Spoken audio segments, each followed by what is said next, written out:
নমস্কার বন্ধুরা, আমি পলাশ বিশ্বাস আর আপনারা দেখছেন পলাশ বিশ্বাস ভিডিওস। আশা করি আপনারা প্রত্যেকে ভালো আছেন এবং আপনাদের বাগানের প্রত্যেকটি গাছ খুব খুব খুব ভালো আছে। বন্ধুরা, থাম্বনেল আর টাইটেল থেকে বুঝতেই পেরে গেছেন যে কোন বিষয় নিয়ে আলোচনা করতে চলেছি। হ্যাঁ বন্ধুরা, আজকের যে তরল সারটা বানিয়ে দেখাবো এটা অবশ্যই গাছের বুস্টার ডোজ, কারণ প্রত্যেকটা গাছের প্রত্যেক মাসের পরিচর্যা কী হবে সেটা আমার ইউটিউব চ্যানেলে পলাশ বিশ্বাস ভিডিওসে আপনাদের জন্য আসে। তো সেই মতোভাবে মাসিক যে পরিচর্যা সেটা করবেন এবং তার মাঝে মাসিক পরিচর্যার মধ্যেই যে তরল সারগুলো দিতে বলি সেই তরল সারগুলো আজকের তার মধ্যে একটা দেখাবো, যেটা কিনা আপনারা দিতে পারবেন। যে মাসিক পরিচর্যার যে মিক্সড খাবার তার 3 দিন পরেই এই তরল সার দিতে পারবেন, কোনো সমস্যা নেই। কিভাবে বানাবেন? ঘরোয়া উপাদান দিয়ে বানাতে হবে এবং তার পাশাপাশি নিতে হবে, যেটা দেখেছেন থাম্বনেলে, যে কফি নিতে হবে। আর দুটো উপাদান দিয়ে আমরা কিন্তু এই তরল সারটা বানিয়ে ফেলবো। এই তরল সার গাছে দিলে কি হবে? এই তরল সার গাছে দিলে গাছের বৃদ্ধি দুর্দান্তভাবে হবে, প্রচুর পরিমাণে ফুল আসবে, গাছ ভরে ভরে ফুল দেবে। আর অবশ্যই তার পাশাপাশি কিন্তু গাছের বৃদ্ধিও দুর্দান্তভাবে হবে। তো গাছগুলোকে এই তীব্র গরম থেকে বাঁচাতে গেলে ঠিক যেমন দেখছেন ভিজে ভিজে শাওয়ার দিতে হবে গাছগুলোকে, অর্থাৎ স্প্রে করে স্নান করিয়ে দিতে হবে সম্পূর্ণভাবে, যেন বৃষ্টি হয়ে গেছে এরকম লাগবে। তো সেই রকমভাবে রাখবেন, গাছ কিন্তু সব গাছ কিন্তু সতেজ থাকবে, সুস্থ থাকবে। আর অবশ্যই কিন্তু যেভাবে বলবো সেভাবে এই তরল সার দেবেন। অর্থাৎ একবার বলে দিই সবার প্রথমেই, যেদিন তরল সার দেবেন মানে যে সময় দেবেন সেই সময় টবের মাটি যেন মানে কাদা কাদা বা ভিজে না থাকে, শুকনো থাকুক। গাছগুলো রোদে মানে যে শুকনো হয়ে যায় মাটি কিছুটা টপ সয়েল সেরকম হোক, তারপরে দেবেন, কোনো সমস্যা নেই। জবা গাছে দিলে গাছের ফুলের আকার বৃদ্ধি পাবে, রং বৃদ্ধি পাবে, মানে উজ্জ্বল হবে, প্রচুর পরিমাণে কুঁড়ি আপনি কিন্তু আপনার গাছে দেখতে পাবেন। আর অবশ্যই গাছের হলুদ পাতা থাকবে না।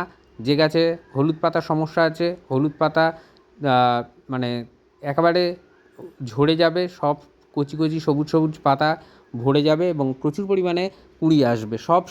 মানে সব গাছেই দিতে পারবেন, খালি ক্যাকটাস এবং স্যাকুল্যান্ট যেগুলো হয় সেগুলোকে ছাড়া আপনারা দিতে পারবেন। অ্যাডেনিয়ামেও এই তরল সার আপনারা দিতে পারবেন। তো এই তরল সারটা দেওয়ার সবচেয়ে মানে উপযুক্ত সময় হচ্ছে সকালবেলা, আর্লি মর্নিং হতে পারে, বা মোটামুটি 10টা মধ্যে আপনাদেরকে এটা কিন্তু দিয়ে দিতে হবে। তো বন্ধুরা, যেটা বলবো যে একেবারে আর্লি মর্নিংয়ে হয়তো সম্ভব নয় এই তরল সার বানানো, কিন্তু 10টার মধ্যে সম্ভব। তো বেলা 10টার মধ্যে কিন্তু এই তরল সার আপনারা আপনাদের গাছের টবের মাটিতে দিয়ে দিতে পারেন। ছোট্ট ছোট্ট জবা গাছ ফুলের চাদরে ভরে যাবে। আর অবশ্যই গাছ হেলদি হবে, সুস্থ থাকবে এবং প্রচুর পরিমাণে ফুল আপনি কিন্তু আপনার সমস্ত গাছ থেকে পাবেন। যদি সবজি গাছ হয় প্রচুর পরিমাণে সবজি ফলবে, যদি আপনার ফল গাছ থাকে সেই ফল গাছেও কিন্তু দুর্দান্তভাবে রেজাল্ট আপনি পেয়ে যাবেন। আর সবচেয়ে ভালো করতে গেলে অবশ্যই ভিডিওটা দেখতে হবে। আর সেই মতো আপনারা আপনাদের যারা গাছপ্রেমী বাগানপ্রেমী বন্ধু আছে তাদের কাছে লিঙ্কটা শেয়ার করে দেবেন। সহজে সুন্দরভাবে বাগান করতে গেলে প্রতিদিন সন্ধ্যে 6টায় অবশ্যই আপনাকে চোখ রাখতে হবে পলাশ বিশ্বাস ভিডিওসে। তো ভীষণ রোদ, প্রচণ্ড রোদ, অবশ্যই গাছগুলো কিন্তু মানে ঝিমিয়ে যাচ্ছে, এই তীব্র গরম, বৃষ্টির দেখা নেই। তো তার মাঝে এই শীতল সার বলা যেতে পারে, তরল সার, এটা আপনাদের গাছে কিন্তু নতুনভাবে প্রাণের সঞ্চার করবে। আর এই যে হলুদ কুঁড়ি বা যেগুলো হলুদ হলুদ পাতা বা ফুলগুলো শুকনো হয়ে যাচ্ছে সেগুলো কিন্তু আর সেভাবে হবে না। এটা অবশ্যই কতদিনের ব্যবধানে দিতে পারবেন? এটা 20 দিন অন্তর কিন্তু আপনারা আপনাদের গাছে প্রয়োগ করতে পারেন, বর্ষাকালের আগে পর্যন্ত। অর্থাৎ 20 দিন ছাড়া ছাড়া আমরা কিন্তু এই তরল সার, অর্থাৎ কফির সাথে মেশানো যে দুটো উপাদান দিয়ে বানানো তরল জৈব সার বলা যেতে পারে, সেটা কিন্তু আমরা দিয়ে দেব আমাদের বাগানে, আমাদের গাছে 20 দিনের ব্যবধানে। কতটা পরিমাণে দেব, এটা কিন্তু একটা গুরুত্বপূর্ণ বিষয়, যে কতটা পরিমাণে আমরা এই তরল সার প্রদান করব। এই কাপগুলোয় মোটামুটি 200 ml মতন তরল ধরে। তো এক একটা কাপের 200 ml তরল 8 ইঞ্চি টবের জন্য একদম পারফেক্ট। 8 বা 10 ইঞ্চি টবে আমরা কিন্তু দিতে পারবো। আর যদি 12 বা 14 ইঞ্চির টব থাকে তাহলে কিন্তু 1.5 কাপ, এই কাপের 1.5 কাপ পরিমাণে আমাদের দিতে হবে এই তরল সার। অর্থাৎ 250 থেকে মানে 300 ml মতন আমরা দিতে পারবো। তো দেখুন, এটা 8 ইঞ্চি টবের একটা পর্তুলাকা বা পর্তুলিকা বা অফিস টাইমের গাছ। তো সেখানে কিন্তু আমি এই তরল সারটা প্রদান করে দিলাম। 20 দিন বাদে আবার এই তরল সারটা আমরা দেব, কোনো সমস্যা নেই। দেখুন, টগর গাছ, থোকা টগরের গাছ, মাটি শুকনো হয়ে গেছে তীব্র গরম রোদে। তো এটাকেও আমি এখানে দিয়ে দিলাম, 10 ইঞ্চি টবে আছে। তো এরকমভাবেই আমাদের সমস্ত গাছগুলোকে খাবার প্রদান করে যেতে হবে। এবং আমরা যেভাবে এই তরল সার দেবো, এগুলো গাছের বুস্টার ডোজ হিসেবে কাজ করে। যেমন পেঁয়াজের খোসা দিয়ে তরল সার বানানো দেখাই, বা অন্যান্য যে সমস্ত তরল সারগুলো দেখাই, যেরকমভাবে দেখাই আমি আমার বাগানে দিই, আপনাদেরকেও বলি। যারা মনে করেন অবশ্যই দিতে পারেন, খুব ভালো রেজাল্ট পাবেন। তো দেখুন, এই জবা গাছটাতেও কিন্তু 10 ইঞ্চি টবে আমি এই 200 ml পরিমাণের যে তরল, সেটা কিন্তু প্রদান করে দিলাম। তো এইভাবে সমস্ত গাছ, এটা রঙ্গন গাছ, একটা রঙ্গন গাছেও কিন্তু আমি এই 1 কাপ অর্থাৎ 200 ml দিয়ে দিলাম, এটাও 10 ইঞ্চি টবে আছে। তো এরকম যে অনুপাত বললাম, যে অনুপাতে আপনাদেরকে এই তরল সার দিতে বললাম, সেই অনুপাতে সেভাবে দিন, দুর্দান্ত রেজাল্ট আপনারা পেয়ে যাবেন। এটা অলকানন্দা বা অ্যালামন্ডা গাছ, এটাতেও আমি কিন্তু এই তরল সার প্রদান করব। তো এরকম সমস্ত গাছে আমরা এই তরল জৈব উপাদান মিশ্রিত সার আমরা কিন্তু দিতে পারি। তো চলুন দেখে নিই এবারে কী কী উপাদান দিয়ে এই কফির সাথে মিশিয়ে এই তরল সার বানাবো।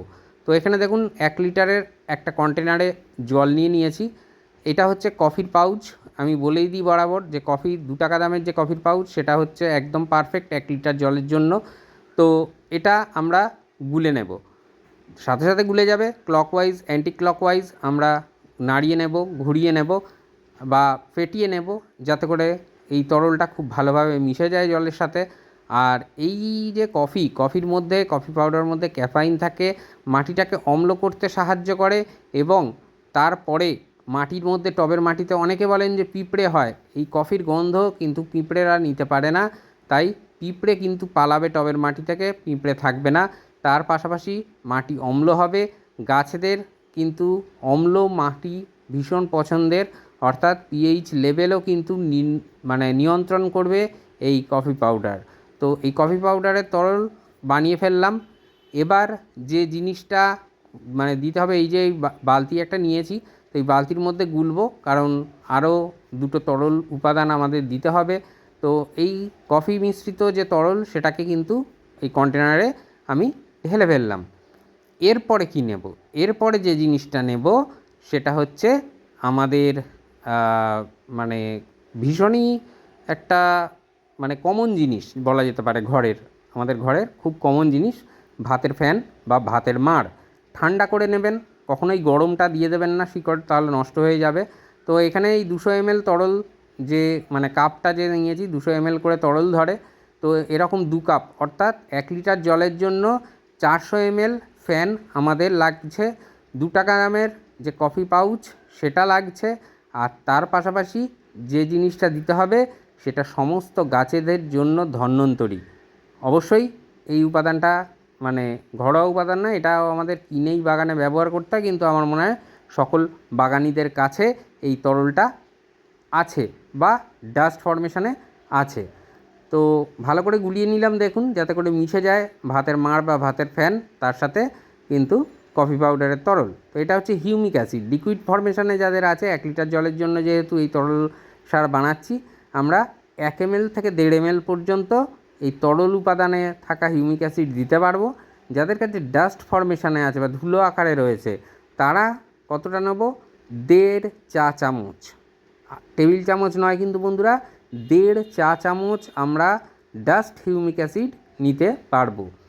আর অনেকে বলেন গ্র্যানুয়েল আকারে তাদের কাছে হিউমিক অ্যাসিড আছে। গ্র্যানুয়েল আকারের হিউমিক অ্যাসিড কিন্তু যদি গুলে যায় সহজে, তাহলে আপনারা সেটাকে ওই হাফ টেবিল চামচ পরিমাণে নিয়ে জলেতে গুলবেন। তো এই ব্যাপারটা যেটা বললাম, এই তরল সারের যে উপাদানগুলো লাগলো, কফি, ভাতের মাড় বা ভাতের ফ্যান এবং তার পাশাপাশি হিউমিক অ্যাসিড। এই হিউমিক অ্যাসিড কিন্তু দারুণ কাজ করে, টবের মাটির যে খাদ্য কণা সেগুলোকে ভাঙতে সাহায্য করে, একাধিক কাজ করে থাকে, শিকড়ও রক্ষা করে ভালো করে। এই নিয়ে আমার ডিটেলসে চ্যানেলেতে পরিচর্যা দেওয়া আছে, ভিডিও দেওয়া আছে, হিউমিক অ্যাসিড কী কী কাজে ব্যবহার হয়, চাইলে আপনারা দেখে নিতে পারেন। তো এই যে তরল সার বানানো দেখালাম এবং যতদিনের ব্যবধানে আপনাদের গাছে দিতে বললাম, দিন। আশা করি দুর্দান্ত রেজাল্ট পাবেন, কারণ আমি আমার বাগানে পাই, আপনারা কেন পাবেন না। তো আশা করি বন্ধুরা ভালো লাগলো এই গাছের পরিচর্যা, বুঝতে পেরে গেলেন যে কিভাবে বানাতে হবে এই তরল সার। তো এভাবেই দিন বানিয়ে গাছে। আর আজকের মতো এ পর্যন্তই, আবার আসছি আগামীকাল ঠিক সন্ধ্যে 6টায় নতুন কোনো গাছের পরিচর্যা বিষয়ক ভিডিও নিয়ে। খুব ভালো থাকবেন সকলে, সুস্থ থাকবেন, মন থাক চিরসবুজ, পৃথিবী হোক সবুজময়, এই বলে আজকে এখানেই সমাপ্ত করছি। আবার আসছি আগামীকাল ঠিক সন্ধ্যে 6টায়। হ্যাপি গার্ডেনিং বন্ধুরা, নমস্কার।